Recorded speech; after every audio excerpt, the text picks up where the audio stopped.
Get out of my sight. That's what my son-in-law said to me on Thanksgiving morning, in my house, at my table. After eating my food for 2 years without paying a single dime. He said it like he meant it, like I was the one who didn't belong there. I looked at him for a long moment. Then I walked to the hallway closet, pulled out my coat, and did something he never saw coming. Before we go any further, if you're new here, subscribe to Pure Revenge Stories and drop a comment telling me what time it is where you are right now. I want to know who's listening. I've always been an early riser. 41 years as a general contractor will do that to you. You learn to respect the morning hours, the quiet before the noise, the time when you can still think straight. So on that Thanksgiving, I was up before 5, turkey in the brine since the night before, sweet potato casserole prepped and waiting, cornbread batter in the bowl. The house smelled right. The way it always smelled when my late wife Gloria used to cook in that kitchen. She passed 7 years ago, and I'd kept up the Thanksgiving tradition every year since, because it was hers, and keeping it felt like keeping a part of her.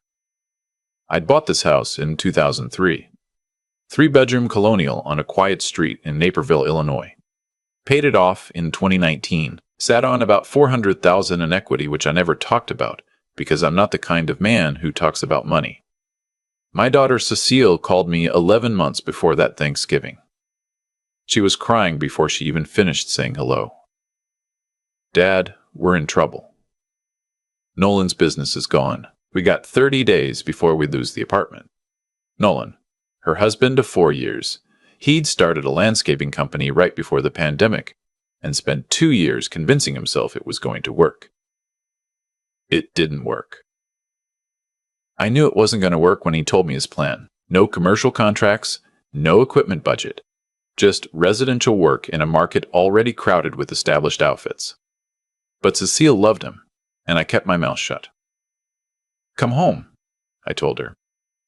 Stay in the guest room until you figure it out. They arrived on a Saturday with a moving truck, which I hadn't expected. 3 pieces of furniture, 12 boxes, a dog they hadn't mentioned, and Nolan with a firm handshake and the look of a man who was embarrassed, but not quite embarrassed enough. Cecile hugged me at the door, head against my chest, the way she used to when she was small and something had gone wrong at school. Thank you, Dad. We'll be out of your hair by spring. That was 22 months before Thanksgiving. The first 6 months were fine. They were quiet. They were grateful. They helped around the house. Nolan was job hunting. Cecile picked up remote bookkeeping work. I covered groceries, utilities, everything else, and I didn't make a point of it because that's not how I was raised. You help family. You don't keep score out loud, but I kept records. I always kept records. 41 years in contracting, you learn that a man without documentation is a man with nothing to stand on. I kept a ledger in my desk drawer. Every grocery run, every utility bill, every repair I paid for, and every repair I did myself, not because I planned to use it, just because I'm built that way. Things started to shift around month 8. Nolan found a job, mid-level manager at a flooring supply company. Good salary, stable hours. I was genuinely glad for him. I assumed things would start to normalize. Instead, they got comfortable in a different way. A way that started to feel less like family and more like tenants who hadn't been told the rent was due. It started small. Nolan began having his work friends over on weekends without mentioning it to me. I'd come home from a morning walk to find strangers in my kitchen, someone's jacket thrown over my grandmother's chair, beer cans on a coffee table from the night before. I didn't say anything the first time. Or the third. Then there were the comments. Nothing dramatic, nothing you could pin down, just a low, steady drip. Dad, you should really think about updating this kitchen. Nobody does tile backsplash like that anymore. Or, said to Cecile within earshot of me, the basement would make a great home office if your dad ever cleared out his junk. My junk, my workbench, my tools, the shelves I'd built myself 30 years ago. Month 14, I came home from a doctor's appointment to find they'd rearranged the living room, moved my recliner. The one I'd had since 2011, the one that still had the spot on the left armrest where Gloria used to rest her hand, into the corner by the window. Just moved it. No conversation, no question. Nolan said they needed more room for the sectional they'd ordered. They'd ordered a sectional. For my living room. I moved the recliner back the next morning. Nobody said anything, but I could feel the temperature in the house shift. The last few months before Thanksgiving, the disrespect stopped being subtle. I was told to keep the TV down after 9 because Nolan had early meetings. I found my mail opened and stacked on the kitchen counter, sorted by someone else's hands. I was asked not to use the upstairs bathroom on weekday mornings because it threw off Cecile's routine. My bathroom, the one I'd rented myself in 2009. I thought about saying something. I started sentences in my head. But I kept stopping. Because Cecile was my daughter. Because I remembered her at 8 years old asking me to teach her to ride a bike. Because I kept telling myself it would settle down. Didn't settle down. Thanksgiving morning, I'd been cooking since 4:30. Turkey, cornbread, green bean casserole, glazed carrots, 2 pies, all Gloria's recipes, all from memory. I'd set the dining room table the night before, the good dishes. Ivory with a thin gold rim that Gloria and I had bought at an estate sale in 1998. 11 settings, because Nolan had told me 3 weeks earlier that he'd invited some people from work. Fine, I'd said. The more the merrier. That's what Thanksgiving is for. What he hadn't told me was that he'd invited 9 people. 9. And that he'd been telling them, apparently, that it was his house. They started arriving at 2 in the afternoon. I was still in the kitchen when I heard Nolan's voice in the entryway, booming and confident. Guys, welcome, welcome, come on in, make yourselves at home. And then, and I heard this clearly because sound carries in that hallway, this is a great old place, right? We've really made it our own. I stood at the stove with a wooden spoon in my hand and took a breath. Cecile floated through the kitchen a few minutes later, playing hostess, barely glancing at me. She looked happy in the way people look when they're performing happiness for an audience. She didn't say thank you for the cooking. Didn't ask if I needed help, just picked up the gravy boat and carried it out. My grandson Tommy found me in the kitchen. He's 13, Cecile's son from a brief first marriage, quiet kid, sharp eyes. He leaned in the doorway and watched me carve the turkey. Grandpa, why don't you go sit with everyone? I will in a minute, buddy. Just finishing up. He didn't move. He kept watching me. There was something in his face I recognized. He was reading the room the way kids do when they grow up around tension they're not supposed to acknowledge. I carried the turkey out on the platter. The table was full. Nolan's colleagues, loud and at ease, talking over each other. Someone had poured wine from the bottles I'd bought. Someone had moved the centerpiece, a small ceramic turkey Gloria had painted at a craft fair in 2004, to the sideboard, apparently to make room for a charcuterie board that Nolan's coworker had brought. I set the platter down. A few people looked up. Oh, wow, that looks amazing, Mike. Your father-in-law is a good cook. Nolan smiled. He sure is. And then he gestured for everyone to dig in, before Grace, before I'd even found a seat. I looked at the table. There was 1 setting missing. I counted again. 11 chairs. 11 settings, because I'd set it that way. But Nolan's coworker had pulled in an extra chair from the living room, and the seating had shifted. I was 1 short. I went back to the kitchen for a folding chair. Let me repeat that. I went to get a folding chair. In my own house, I was coming back through the dining room archway when Nolan said it. Not loudly, conversationally, like it was nothing. Hey, actually, he nodded toward the kitchen. Why don't you eat in there? Give us a little more room out here. The table went quiet for exactly 1 second. Then someone laughed. A small, nervous sound, and the conversation picked back up like nothing had happened. I stood in the archway with a folding chair in my hand. I looked at Cecile. She was looking at her plate. I looked at Tommy. He was looking at me. I set the folding chair down against the wall. Slowly. I didn't say a word. I walked back through the kitchen, picked up my coat from the hook by the back door, and walked out. Not because I was leaving. Because I needed 30 seconds of cold air before I did what came next. I stood on the back porch for half a minute. 41 years of contracting teaches you that the worst decisions get made in the first 10 seconds after something makes your blood rise. You learn to wait. You learn that the cleaner move is always the one you make after you've breathed. I went back inside, through the kitchen, through the dining room archway, back to where everyone was eating my food at my table in my house. I didn't raise my voice. Everyone who is a guest in this house, I'd like you to finish your meal and head out. Take plates if you'd like. I mean that genuinely. But I need to have a private conversation with my family. Someone put their fork down. Nolan looked up. What are you doing? I'm asking your guests to leave so we can talk. You can't just... This is our home. I looked at him. Nolan, I've been patient with you for almost 2 years. I need you to stop talking right now. Something in my voice landed. I don't know what it was. Maybe just the fact that I wasn't performing anything. I was just done. His colleagues were already moving. Chair legs scraped back. Someone murmured, "Sorry, Mrs. Awkward." Someone else said thanks for the food. It was really good. Honest to God, they were out the door in 4 minutes. I stood at the dining room entrance while they filed past. A few made eye contact. Most didn't. The door closed.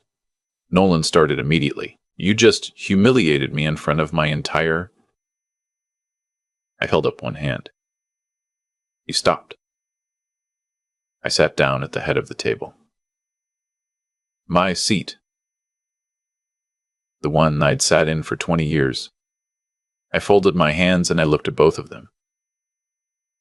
Here's what's going to happen. I'm going to talk, and then you're both going to talk, and then we're going to make some decisions tonight, not tomorrow. Tonight. Cecile's eyes were wet. Nolan's jaw was tight. I told him the number, the total of what I'd spent since they moved in. Groceries, utilities, the plumber I'd called when Nolan's attempt at fixing the bathroom sink caused a slow leak that warped the cabinet underneath. The lumber I'd bought to repair the fence their dog broke twice. Every line item in that ledger. 16 months of Nolan working a solid salary, and not one conversation about contribution. Not one check. Not one bag of groceries they'd offered to cover. 84,200 and change. Documented. Cecile went pale. Nolan said, "Those were gifts." I said, "I didn't tell you they were gifts. I told you I was helping you until you got back on your feet. I also told you spring. It's been almost 2 years." He pivoted. "You have this huge house, you live alone, you're retired. What does it cost you?" "I'm not retired. What does it cost you?"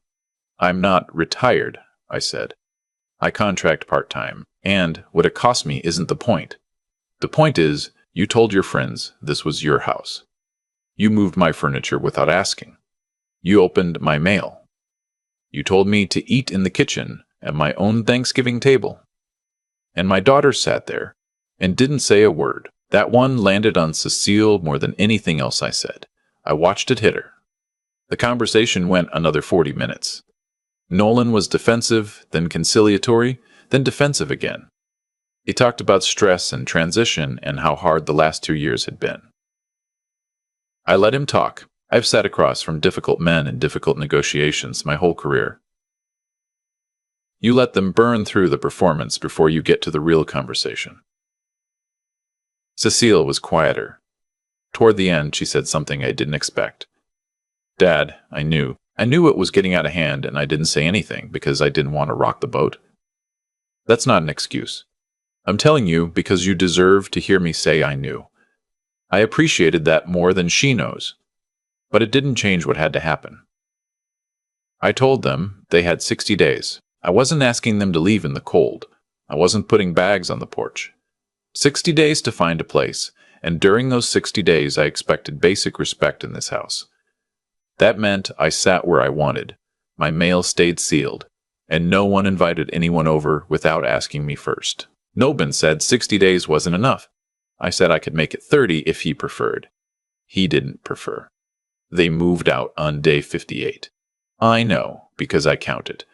What I did after they left is where things get interesting, because it turns out that Nolan's old landscaping business hadn't just failed. It had failed in a way that left some specific threads hanging. I didn't go looking for this. It found me. 3 weeks after they moved out, I got a call from a former supplier of Nolan's, a man named Alfred, who ran a small equipment rental business out of Joliet. He'd seen a Facebook post from someone in my neighborhood, one of those vague community posts about a landlord situation that several people had connected to Nolan. Alfred was not happy. He told me that when Sterling, Nolan's company, folded, Nolan had returned one of the rented excavators with significant damage and disputed the claim. Alfred had filed a civil complaint, never collected. But more than that, Alfred had invoices showing that Nolan had billed 3 clients for equipment rental fees, passing Alfred's costs on to the customer, while also pocketing Alfred's refunded deposit on a canceled contract. Double billing, essentially. Alfred talked to a lawyer once and decided it wasn't worth pursuing alone. I introduced Alfred to my attorney, a man named Whitmore who'd handled my business contracts for 15 years. The 3 of us had lunch. Whitmore reviewed Alfred's documentation and made some calls. Within a month, Whitmore had connected 3 other former clients of Nolan's landscaping operation who had similar complaints, billed for services partially or never rendered, small amounts individually, significant when combined. I didn't file anything myself. I didn't need to. I simply made sure that the people who had legitimate grievances knew each other and had access to good counsel. That's a thing a man with 40 years of professional connections can do. The civil action that followed involved 4 plaintiffs. I was not one of them. The total claimed was just over $60,000. Nolan settled for $38,000 and a payment plan roughly 18 months before he'd finished paying. He also lost his job at the flooring company because it turned out they did a periodic background review of managers, and a pending civil fraud claim wasn't something they were willing to carry. I learned about all of this through Whitmore and through Tommy, who texted me occasionally with updates in the careful, factual way teenagers text when they're trying not to take sides, but also clearly have taken a side. Cecile called me 4 months after they moved out. She'd left Nolan, not because of the lawsuit, or not only because of it. She told me later that the night I cleared the table, the night she watched me go get a folding chair in my own home, and then heard her husband tell me to eat in the kitchen, that was the night she'd started to understand something she'd been avoiding for a long time. She said she'd been making herself smaller for 2 years to keep Nolan comfortable, and she hadn't noticed that she'd been doing the same thing to me. We met for coffee at a place near her new apartment. She'd moved to a studio in Evanston. Working full-time now, Tommy enrolled in a new school. She looked tired but cleaner somehow, like a person who'd put down something heavy. I should have spoken up at the table, she said. 100 times before that night. I'm sorry, Dad. I reached across and put my hand over hers. I know, I said. I know you are. We didn't fix everything over 1 cup of coffee. You don't fix years of drift in an afternoon, but we started. That's the part that mattered. I told her about the ledger, about the $84,000. She went quiet for a while. I'm not going to sue you, I said. I want to be clear about that, but I want you to understand what was taken. She understood. She's been paying me back $200 a month since March. Her idea, not mine. I told her she didn't have to. She said she needed to. I think she's right. My neighbor, Harlan, 72, retired electrician, coffee on my porch most Sunday mornings, asked me once, around the time all of this was wrapping up, whether I felt good about how it went, whether I'd gotten what I was after. I had to think about that. The house feels like mine again. That's real. I wake up and I hear nothing, and it's the right kind of nothing. The quiet I chose, not the quiet of a man making himself invisible. I eat where I want. I put the recliner back where it belongs. I moved Gloria's ceramic turkey back to the center of the table, and it's going to stay there. Nolan is paying off a civil judgment and doesn't have a job. I didn't engineer that. I just made sure the people he'd wronged had the tools to act. There's a difference. Though I understand if someone doesn't want to draw it too fine. And Cecile is rebuilding. Slowly. Carefully. She calls me on Sundays now. We're working our way back toward something. Tommy came over last weekend. We fixed a section of the fence together, just the two of us. He hands me tools the right way, which is a thing I taught him when he was 9, and he still remembers. While we worked, he said, not looking at me, just talking to the fence post, "I'm glad you didn't leave that night." "I didn't leave," I said. "I know. That's the point. I'm not sure a 13-year-old knows how much a sentence like that lands. Maybe he does. Kids who've grown up watching adults navigate difficult things tend to understand more than we give them credit for. Here's what I'd tell any man in the position I was in before that Thanksgiving. The mistake isn't helping your family. Helping family is right. The mistake is not naming the terms on day one. Not because you're keeping score, but because clarity is a kindness. When you let people assume indefinitely, you're not being generous. You're just delaying the moment when everyone has to face what the arrangement actually is. And that moment always comes. Usually at a dinner table. Usually in front of people. Don't make them guess. Don't make yourself guess. Say the thing out loud. Put it in writing if you have to, and hold the line when it gets uncomfortable. Because it will get uncomfortable. And the discomfort of a clear conversation on day one is nothing compared to what grows in the silence. I'm 66 years old. I've built houses. I've buried a wife. I've raised a daughter alone for the last third of my life. I've earned the right to sit at the head of my own table. And I will. If this story hit close to home, leave me a comment. Tell me where you're listening from. And if you haven't subscribed yet, do it now. There are more stories coming, and you don't want to miss them. I've thought a lot about what actually went wrong. Not the dinner, not Nolan, not even the 2 years of small indignities that built up like water damage behind a wall. What went wrong started on the day I said, "Come home, sweetheart," and didn't say anything else. Didn't name the terms. Didn't write it down. Just opened the door and assumed that love would handle the details. It doesn't. Love is not a contract. And when you leave the terms unspoken, people fill in the silence with whatever version of reality is most comfortable for them. Nolan filled it in with ownership. Cecile filled it in with avoidance. And I filled it in with patience that eventually curdled into something I didn't recognize until a Thanksgiving afternoon when I was holding a folding chair in my own house. The thing about letting disrespect accumulate is that it doesn't announce itself. It arrives in small installments. A moved recliner here, an opened envelope there, a comment about your outdated kitchen said just loud enough for you to hear. Each one is small enough to dismiss, but they compound. And by the time you're standing in an archway with a folding chair and a son-in-law telling you to go eat alone, you're not dealing with one bad moment. You're dealing with 2 years of moments you decided not to address.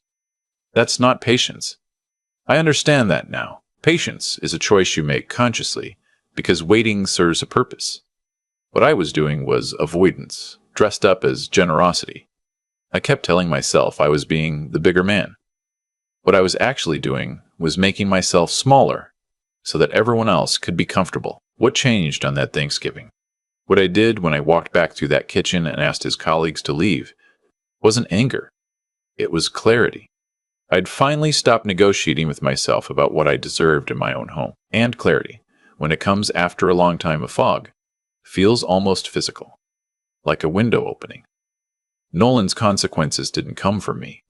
They came from him, from years of cutting corners with clients, billing people dishonestly, treating obligations as optional. I didn't manufacture his downfall. I simply stopped protecting him from the version of reality he'd already built. That's all accountability ever is. You don't create it. You just stop absorbing it on someone else's behalf. Cecile is a harder thing to reckon with. She's my daughter. She was wrong, and she knows it. And she's doing the work of making it right, $200 at a time, which tells me more about her character than anything else could. The people who accept consequences really accept them, without resentment, without bargaining. Those are the people who actually change. I'm watching her change. That matters to me more than the money. And Tommy, 13 years old, handing me tools the right way, telling me he's glad I didn't leave. Kids learn what they watch. He watched a man decide he was worth standing up for, and then stand up. I hope that stays with him longer than any lesson I could have sat him down and delivered. I'm 66. I've made plenty of mistakes. But the clearest thing I know is this: the way you allow people to treat you is a form of teaching. Every time you absorb disrespect without responding, you're teaching someone that it works. And every time you hold the line, calmly, without cruelty, without drama, you're teaching something else. Something better. Set the terms early. Say the thing out loud. And when someone forgets whose house they're standing in, remind them. Quietly. Once. That's usually enough.